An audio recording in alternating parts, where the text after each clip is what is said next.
listening test. This test has 3 parts. In each part, you'll hear a number of different extracts. At the start of each extract, you'll hear this sound. You'll have time to read the questions before you hear each extract, and you'll hear each extract once only. Complete your answers as you listen. At the end of the test, you'll have 2 minutes to check your answers. Part A. In this part of the test, you'll hear 2 different extracts. In each extract, a health professional is talking to a patient. For questions 1 to 24, complete the notes with information you hear. Now look at the notes for extract 1.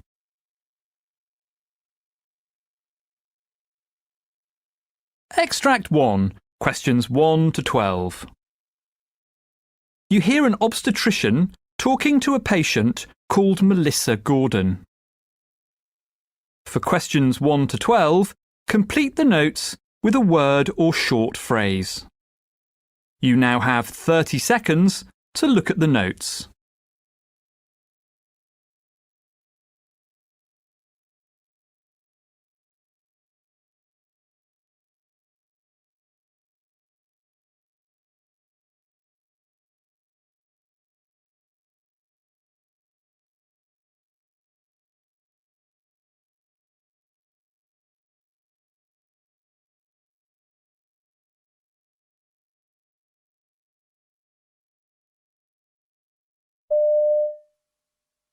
So this first meeting, Mrs. Gordon, is mainly a chance for you and I to get to know each other. I'll ask about your medical history, and this is also an opportunity for you to ask me any questions that you've got at this point. Sure. So some background. What kind of work do you do? I have a job at an engineering company. I'm a computer programmer. I currently do 4 days a week, but I hope to reduce that to 3 after my maternity leave. Ah, excellent. So tell me about your medical health. Do you have any conditions I should know about? Well, I have asthma attacks, but they don't happen often. I lost about 10 kilos, and that certainly helped. I have an inhaler, but I hardly ever use it. Oh, I should also let you know that I come out in terrible hives if I take penicillin, but not other things. I'm fine if I eat nuts, for example. I have a fairly healthy lifestyle. I'm a vegetarian and I've never smoked. Good. I'm afraid I don't go to the gym or anything, but I walk to work and generally keep active. Oh, that's good. So this is your first pregnancy? No, I have a daughter called Ella. She's 3 now. Ah, and did everything go smoothly that time? There were no major problems during the pregnancy itself, but it took me quite a time to fall pregnant the first time. After having various tests, I was given some fertility drugs. Oh, what were they called? It's on the tip of my tongue. Never mind, it'll come back to me. This time, though, I didn't need any help. Oh, it's no problem. What about labour last time round? Oh, that was a nightmare. Though everything, thank goodness, worked out in the end. It was a breech birth. It looked as if I might have to have a caesarean, and I really didn't want that. I was pleased I managed without an epidural, too. They had to use forceps to get Ella out, but I didn't need any stitches, so that was okay. Unfortunately, though, I had some difficulties after the birth too. I was desperate to start breastfeeding, but that didn't work out. At least not until I was given some guidance by the midwife. OK. So can I ask you about the baby's father? Sure. That's my husband, Paul. There's something in his family history that I should tell you about, I think. His grandfather and father both had epilepsy, though he hasn't developed it himself. I'm not sure if that means his children have a greater chance of having it or not. Oh, also, he has a child from his first marriage, and she has Down syndrome, so he gets a bit anxious when I'm pregnant. Oh, well, that's understandable, of course. We can discuss various testing options if you like. You might want to consider amniocentesis, for example. But that carries a risk of miscarriage, doesn't it? I don't want to go for that. I've heard about another test called CVS. Is that something to consider? Well, it's certainly an option. However, that procedure, in fact, also carries a small increase in the risk of miscarriage. And you'd need to come to a decision fairly soon, because it's normally carried out between weeks 10 and 12 of the pregnancy. Well, I can tell you straight away that if there's more risk, then I wouldn't consider it. I know my husband will feel the same. Well, that's fair enough. So, is there anything else you'd like to ask me about today? Nothing urgent. But it'd be good to know more about how to get siblings ready for a new addition to the family. I want to make sure Ella doesn't feel threatened or replaced or anything. Well, there's a leaflet that many parents find helpful. Here we are. Have a look through that. Oh, thanks, that's great. I'm sure I'll have lots more questions at our next meeting.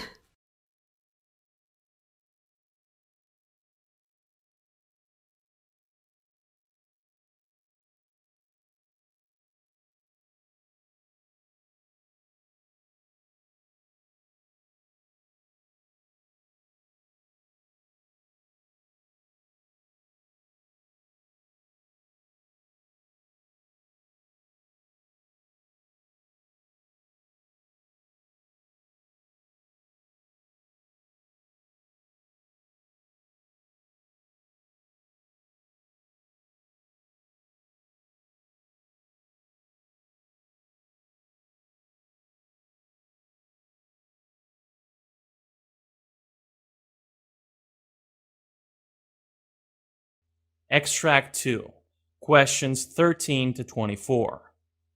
You hear a physician talking to a patient called Mrs. Gregorius.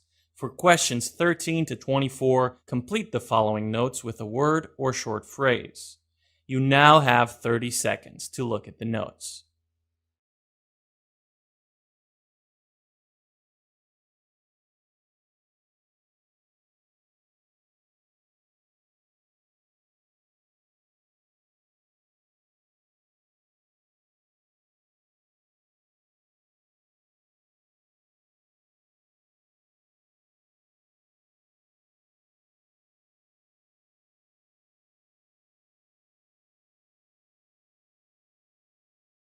Good morning, Mrs. Gregorius. Be seated. Tell me what your problem is. Good morning, doctor. I'm having severe abdominal pain and nausea after eating. What's your age? 38, doctor. I'm intolerant to fatty foods and my urine is dark colored. Do you get fever? Yes, I get chills and low-grade fever, nausea, and a sharp stabbing pain in my abdomen. But when I lie down on my right side, I feel somewhat relieved. How long have you been suffering with these problems? For the past 3 months, doctor. Have you had any surgery before or any diseases? No, doctor. Are you taking any medications? No, doctor. Are you allergic to any medicine? No. Do you smoke or drink? I do smoke 1 pack a day, but I never drink. Do any of your family members have a history of any diseases? No, doctor. Tell me something about your family background. I am married and living with my husband and 2 children. Do you have any symptoms of seizures and ataxia? Yes, doctor, I have. Well, your MRI report is positive for cholelithiasis without CBD obstruction. Laboratory studies show that you have elevated bilirubin and elevated white blood cells. Your heart rate and rhythm is regular without any murmur or gallop. Bowel sounds are of a high pitch. Lower extremities are normal in color, touch, and temperature. No ischemic changes are noted. Range of motion is normal.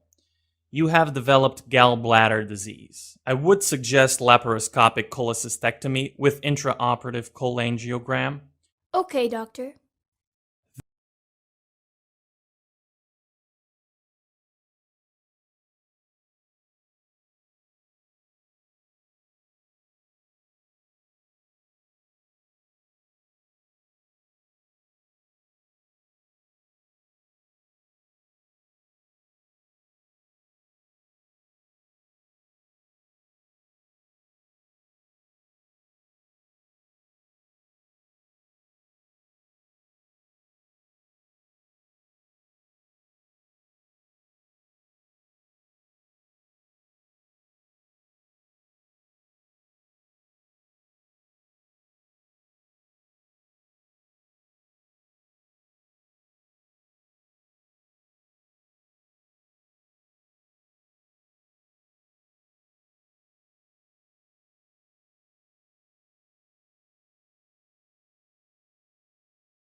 This is the end of Part A. Now, look at Part B.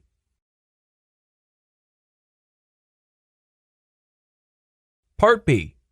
In this part of the test, you will hear 6 different extracts. In each extract, you'll hear people talking in a different healthcare environment. For questions 25 to 30, choose the answer A, B, or C, which fits best according to what you hear. You will have time to read each question before you listen. Complete the answers as you listen to the audio. Now, look at the question 25. You hear a discussion between a doctor and nurse about different types of blood tests for leukemia. Now, read the question.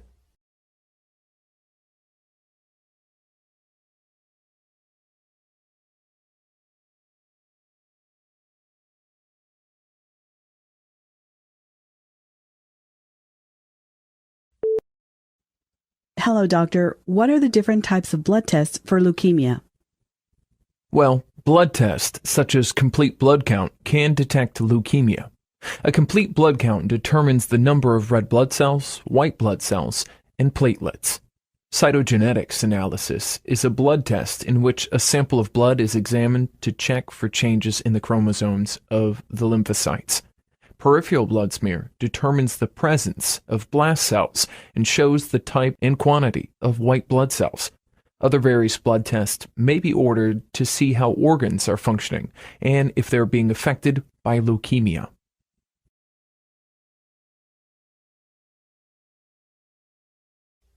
Question 26. You hear a discussion about different types of melanoma. Now, read the question.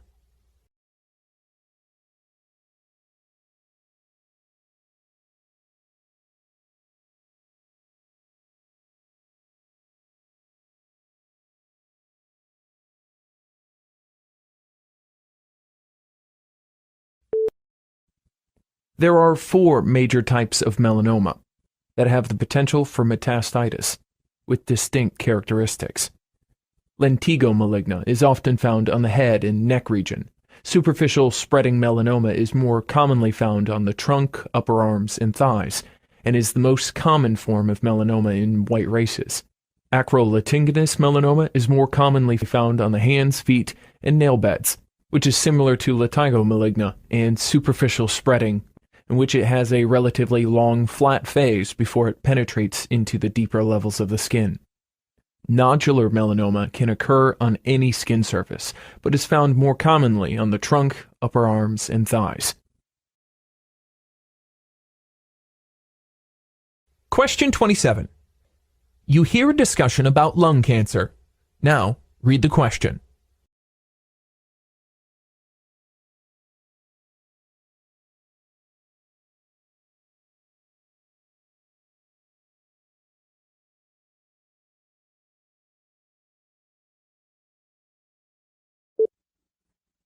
Hello, doctor. What are the different types of lung cancer? Squamous cell carcinoma, or epidermic carcinoma, usually starts in the bronchial tubes in the center of the lungs and can cause symptoms early on, especially hematypus. Large cell carcinoma often occurs in the outer regions of the lungs and tends to grow rapidly. Mesothelioma actually begins in the mesothelium, a membrane that surrounds the lungs.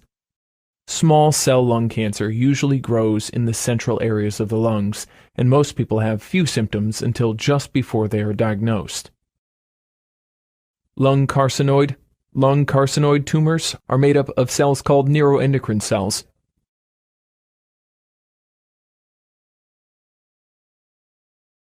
Question 28. You hear a discussion about non-inflamed comedones. Now read the question.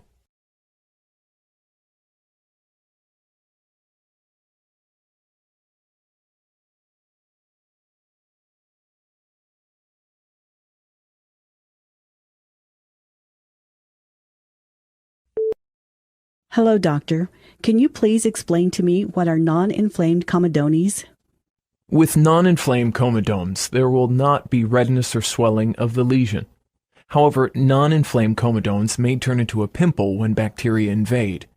Open comedones, or blackheads, is an accumulation of dead skin cells and sebaceous matter within the follicle. Soft close comedones develop when a plug of cellulose debris and oil becomes trapped within the pore and are covered by a layer of dead skin cells.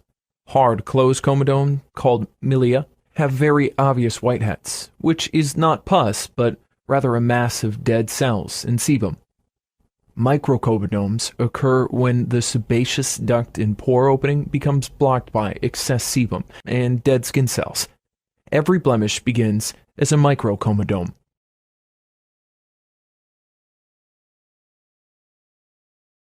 Question 29.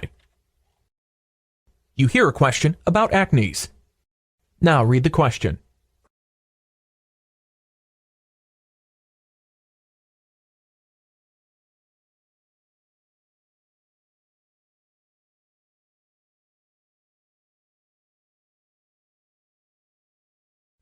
Hello, doctor. Could you explain to me what are acnes?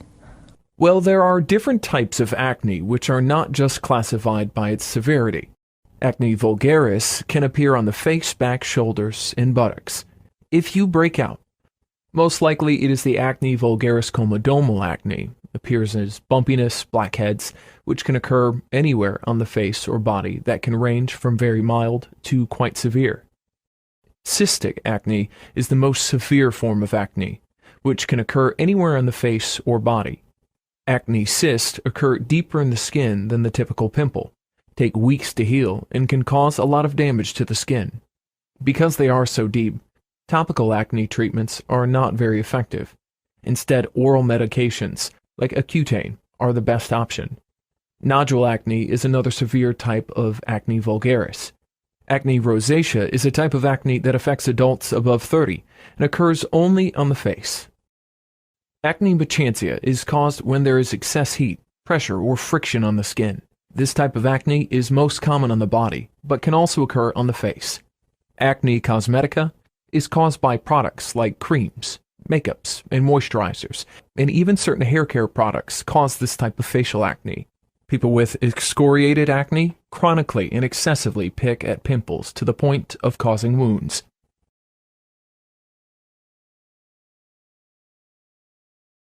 Question 30.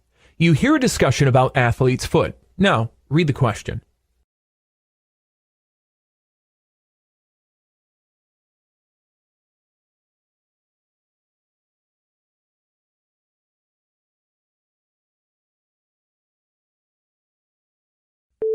Hello, doctor.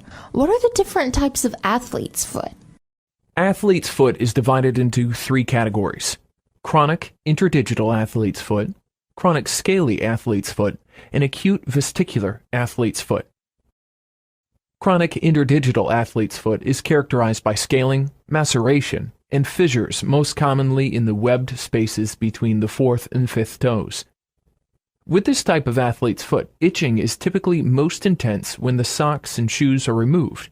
Acute vesicular athlete's foot is the least common type of athlete's foot, caused by trichophyton mentagrophytes, that is characterized by the sudden onset of painful blisters on the sole or top of the foot. This type of athlete's foot is also caused by jungle rot, a historically disabling problem for servicemen fighting in warm, humid conditions. Chronic scaly athlete's foot is caused by Trichophyton rubrum. This dermatophyte causes dry, scaly skin on the sole of the foot. The hands may also be infected, although the usual pattern of infection is 2 feet and 1 hand, or 1 foot and 2 hands, and these are most commonly seen in patients with eczema or asthma.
That is the end of Part B. Now look at Part C.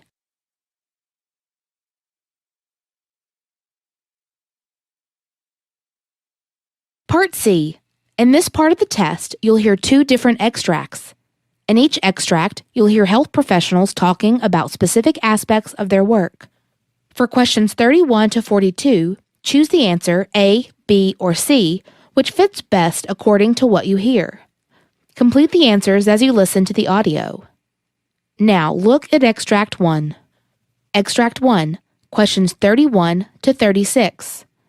You hear the discussion between a senior doctor and junior doctors on differential blood test.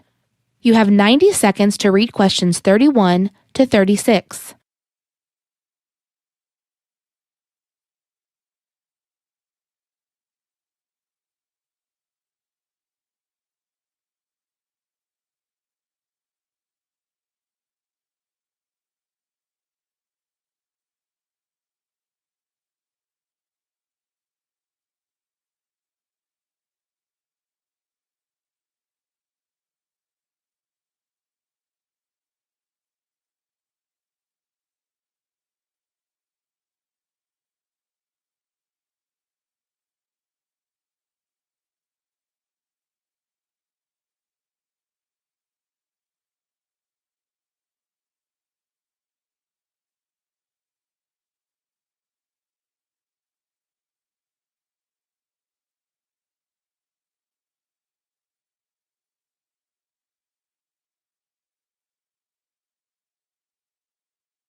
Hello, doctor. What is a differential blood test? Well, a differential blood test enables the physician to determine how many white blood cells are in the body. There are 5 types of white blood cells, and the test also shows how many of each type of white blood cells are present. The results provide details about the condition of a patient's immune system and its response to diseases. Who requires a differential blood test, doctor? A differential blood test helps diagnose a range of acute or chronic conditions. And often this is ordered when trying to confirm a diagnosis, such as for any signs of acute illness, such as the flu or urinary tract infection. Or else they may be looking for a chronic condition, such as an autoimmune disorder, or one that affects the bone marrow. The bone marrow is responsible for producing white blood cells, so changes in white blood cell counts can indicate the functioning of bone marrow. A differential blood test may be ordered if a patient has symptoms, such as body aches, chills, fever, a headache, pain, or particularly in the bones. Although a differential blood test can indicate problems with the white blood cells, it will not be the only test that is used to make a complete diagnosis. The 5 types of white blood cells are: neutrophils are the most common type of white blood cells, which are responsible for destroying bacteria in injured or infected tissue. Monocytes also destroy bacteria, causing chronic infections and a role in repairing damaged tissues. Eosinophils are responsible for treating infections caused by parasites, and they also control the immune system response to allergic reactions. Basophils are the least common type of white blood cell, and their function is yet to be defined. However, they may play a role in allergic reactions. There are 3 types of lymphocytes. B lymphocytes generate antibodies to attack specific viruses, bacteria, and other foreign invaders. T lymphocytes help to identify cells that require an immune response. The 3rd type, called a natural killer cells, destroy cancer cells and viruses. Therefore, each type of white blood cell plays an essential role in the immune system. When a differential blood test result is received, it should also contain a reference range of normal values from the laboratory to evaluate if the white blood cell levels are low, normal, or high. Overall, an increased level of white blood cell count than normal level may indicate the presence of an infection. Typically, normal values for neutrophils are between 2,500 and 6,000 cells. A person with a very low neutrophil count will have fewer than 1,000 cells, a condition called neutropenia. While the results of a differential blood test will give details about all 5 types of white blood cells, a doctor will usually focus on just 1 or 2 types. Depending on the type of cell, high or low levels can indicate different issues, such as a high level of basophil count can indicate certain types of leukemia, including chronic myeloid leukemia. It can also be an indication of severe allergic reactions. Patients with inflammatory disorders, such as rheumatoid arthritis or ulcerative colitis, may also have high basophil counts. Typically, a low basophil count does not indicate a medical condition. However, allergic reactions, stress, steroid use, and hyperthyroidism can result in a basophil count. A high eosinophil count is caused due to an allergic reaction such as asthma, eczema, or a reaction to a medication. Inflammatory disorders such as celiac disease or inflammatory bowel disease can also cause high eosinophil count. Usually, eosinophils are present in such a low quantity that low readings do not tend to indicate any health condition. However, stress or steroid use can also cause a low eosinophil count. A high lymphocyte count can indicate an acute viral infection such as chickenpox, herpes, or hepatitis. Or else, a lymphocyte count may be high due to a bacterial infection such as tuberculosis or pertussis, or a condition such as lymphocytic leukemia or lymphoma. A low lymphocyte level can indicate an autoimmune disorder such as lupus or rheumatoid arthritis. The presence of tuberculosis, HIV, hepatitis, or the flu can also cause a lymphocyte count to be low. A high monocyte count is caused due to chronic infections such as tuberculosis or a fungal infection. The presence of a condition such as endocarditis, inflammatory bowel disease, monocytic leukemia, juvenile myelomonocytic leukemia, scleroderma, or rheumatoid arthritis can also cause a count to be high. Most physicians do not consider a single low monocyte count as significant. However, low monocyte results on several tests can indicate hairy cell leukemia or bone marrow damage.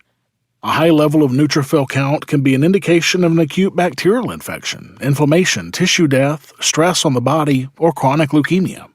The neutrophil count may also become high when the person is in the last trimester of pregnancy. A neutrophil count may be low after an adverse drug reaction or chemotherapy treatments. Illnesses such as myelodysplastic syndrome, autoimmune disorders, bone marrow cancers, and aplastic anemia can also cause low neutrophil counts. A differential blood test is one of the different lab tests that is used to confirm a diagnosis of an infection or illness.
Now look at extract 2. Questions 37 to 42. You hear the discussion of a physician with junior doctors on pericarditis. You have 90 seconds to read questions 37 to 42.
Hello everyone.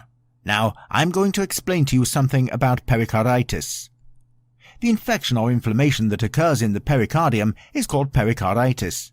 Inflammation of the pericardial layers arises when the membrane gets thickened and the layers rub against each other. During such a condition, the increase in the fluid volume in the pericardial sac results in compression of the heart, which subsequently affects the functioning ability of the heart. Chest pain is the main symptom of pericarditis, which is normally not considered as a life-threatening condition, and patients may become normal in a few days or weeks. However, in certain cases, the symptoms may last for several months. It is a relatively common heart condition, and around 5% of patients with severe chest pain are diagnosed as pericarditis. Moreover, it is very common in men than in women. It affects people of all ages, but mostly occurs in young adults. Based on the symptoms and causes, pericarditis is categorized into many types. Pericarditis based on symptoms. Acute pericarditis occurs when chest pain develops suddenly, radiating to the neck, shoulders and back. The pain increases during when breathing in or inspiration and while lying down. However, it decreases while sitting. The symptoms may last for less than 3 months and may get resolved in a few days with appropriate treatment. Pericarditis may be idiopathic or due to viral or bacterial infection, cardiac arrest, metabolic disorders or a blunt injury. The condition is also caused by radiation toxins, trauma, or as a side effect of certain drugs. Chronic pericarditis at times persists for a long period, and the symptoms last longer than 3 to 6 months. In such cases, the patient may not have the chest pain, but may experience tiredness, shortness of breath and coughing. Chronic pericarditis is believed to be the result of certain autoimmune disorders such as lupus, scleroderma, and rheumatoid arthritis, where the antibodies produced by the body attack its own cells and tissues. Pericarditis based on causes. Constrictive pericarditis occurs when the pericarditis is associated with a thickening or scarring of the pericardial layers. This starts constricting the heart within the thoracic cavity, which in turn controls its functioning. Pericardial effusion. In a normal individual, the pericardial cavity is filled with about 20 to 50 milliliters of fluid.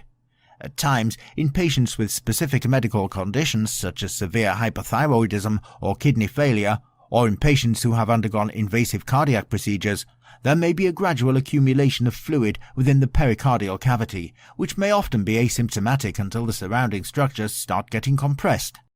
In such cases, symptoms related to such compressions such as dyspnea, nausea, fullness of the abdomen may manifest. Cardiac tamponade is caused when persistent pericardial effusion causes the pericardial fluid volume to increase up to 80 milliliters or even 200 milliliters, which can lead to malfunction of the pericardium. Therefore, this condition has to be treated as an emergency. Viral pericarditis. Viruses that can cause viral pericarditis include Coxsackie viruses, influenza virus, agents of viral enteritis, human immunodeficiency virus, and echovirus. Upon onset of this condition, the early symptom can be the infection in the upper airways. This kind of pericarditis is simple and can be handled as an outpatient procedure. Purulent pericarditis is a rare disease caused by aerobic and anaerobic bacteria.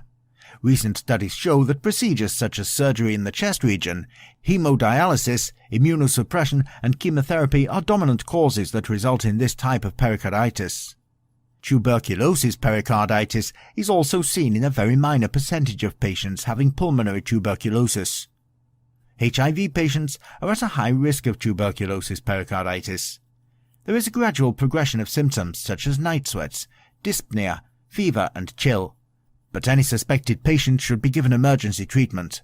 Radiation pericarditis is caused due to recent mediastinal radiation at any time from weeks to months after the exposure. Malignancy pericarditis is mainly caused by metastatic disease. It is common in metastatized bronchogenic or breast carcinoma, Hodgkin's disease and lymphoma. However, it is rare in primary mesothelioma and angiosarcoma. Traumatic pericarditis. Blunt or sharp trauma causes traumatic pericarditis. Invasive cardiac procedures may also cause this type of pericarditis, which includes cardiac diagnostic catheterization and electrophysiological ablation procedure.